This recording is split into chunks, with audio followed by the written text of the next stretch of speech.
Welcome to another devotional as we continue our topic of gratitude and generosity, looking this week at how our generous response to our gratitude comes together. I want to take a look at a story we've looked at before, and that is the story of Zacchaeus. Remember in the Gospels we find Zacchaeus, that little guy, that tax collector who had essentially stolen from people and now meets God face to face in Jesus Christ. And he makes this promise. He says here in Luke 19, verse 8, he says, Zacchaeus stopped and said to the Lord, Lord, I give half of my possessions to the poor. And if I have cheated anyone, I repay them 4 times as much. I don't think Zacchaeus was acting out of guilt here. I mean, okay, maybe a little bit of guilt.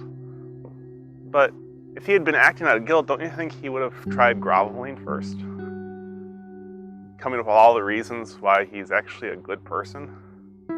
He doesn't. He just says, Lord, I commit to giving back, to repaying, to making things right again. You see, I think he was so overcome with gratitude for Jesus even recognizing him, taking the time to talk with him, kind of inviting himself over to dinner with Zacchaeus, but willingness to sit with him. I think he was so overcome with that gratitude that his only response was generosity. And notice how he went above and beyond paying back. He talked about, I will give back to you, back to the people who I stole from 4 times as much as I took. Which tells us that not only did Zacchaeus feel a sense of gratitude for God's grace poured out on him, that he wanted to also give grace to those who he had taken from. But it also tells us that he had plenty out of which he could give.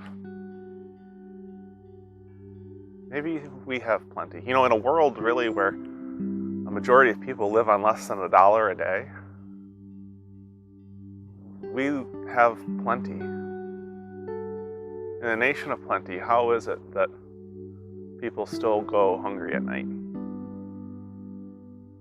What can we give? And when we do give out of our plenty, is it because of guilt? Or is it because of gratitude? My suspicion, and quite honestly my promise to you, is that when we give out of our gratitude, we give more joyfully. We give with a greater belief of what God can do, what God is doing. And so give. Let your response to your gratitude be a great generosity. Amen.